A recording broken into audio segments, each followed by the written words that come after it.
Hey everyone, it's Anne.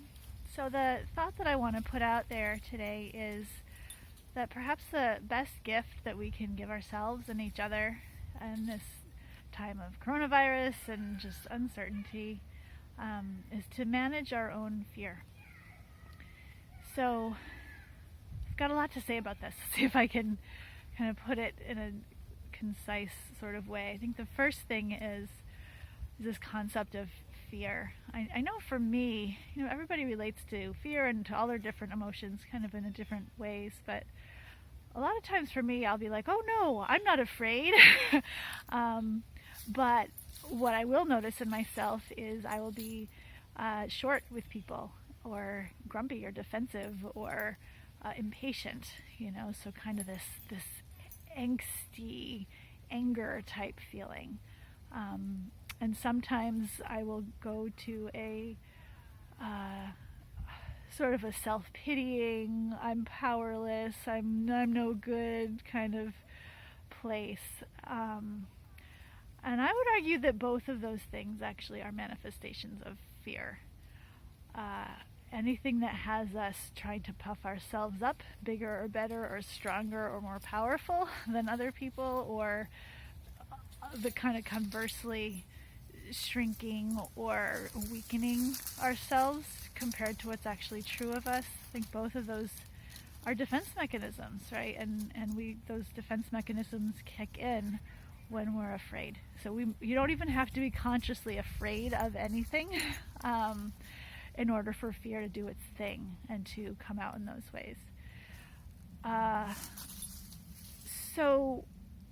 So that's one. It's sort of identify fear, and if you can't feel it directly, that's okay. But just know that if you've got some other things going on, you're noticing yourself acting in ways that are aren't helpful, or aren't actually feeling good to you, then chances are there is fear in play somewhere. So fear, it's that emotion that comes out that makes us act like the caged animal, right? That's sort of the best image that I have is I'm afraid and I'm trapped and I feel small. And for me, it's like when I'm in fear, it's this feeling of I'm identifying as kind of this separate, vulnerable, kind of this identifying with the ego, identifying with my separate body that is very in the scheme of things can be squashed like a bug at any moment, identifying with that, and it's separate and it's cut off from other people and other things, and when I'm afraid, I can't really see outside of myself, because it really is, it's all about me and protecting me, and there is no, we talk about the gift of managing the fear, from that place, from that fearful place, I'm no good to anybody. Any choices that come out of that place, any actions that come out of that place are not going to be very helpful. And so the number one thing I've been trying to do, to greater and lesser, success, is to notice that and to manage it. So I think there's all sorts of different ways to manage fear and smallness and separation, whatever that feeling is. But for me, the key is to get outside of myself, to get outside of the trapped little cage where I'm separate and alone and scared, and to identify with something that's bigger than that. And so, if you've got a faith practice, if you have a concept of God that works for you, that's why we need concepts of God, right? Because it's by definition way bigger than us. And if you can seek that and turn toward that and be held by that or identify with that, that is a way out of fear, which then allows you, it's not an end in itself to get out of fear, but it's a starting point for, okay, now what can I do that is actually going to be helpful or productive or nourishing, or pick your positive adjective. But if you don't have a concept of God, if that's not your thing, or if it has all this baggage, one thing I really love is that in all sorts of faith traditions, there are synonyms for God, right? So take that word out, but do you have some sense of love? Do you have some sense of beauty? Do you have some sense of truth? Do you have a sense of just connection, connectedness? Do you have a sense of peace?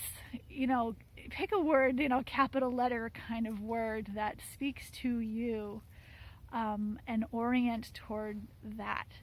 And maybe it's always the same word that you're going to come back to, or maybe it's in different moments. It's like you call on different faces of God, different attributes of God. And just turning, for me, just sort of turning toward an inviting of the awareness of that bigger than me principle is a really good starting point for managing the fear and allowing some of those defenses to strip away. And I find that when the fear is eased through connection with something that is bigger than me, this is also where we get into community and looking to you go outside of yourself to help somebody else to get connected to something bigger. That's part of it too. But the getting outside, getting beyond the walls of my own ego and my own sense of fragility is essential. And I think that's certainly the thing that I'm trying to practice as much now than ever, more now than ever. And I invite other people too, not only because I think it'll lead to collectively wiser and better decisions and better quality of life, but it will help you kind of create now in the present the kind of experience that is going to be worthwhile. So hope that's helpful in some way, and stay tuned. I'll be posting more videos and offering more opportunities to connect in conversation and online, obviously, in the coming weeks. Take care.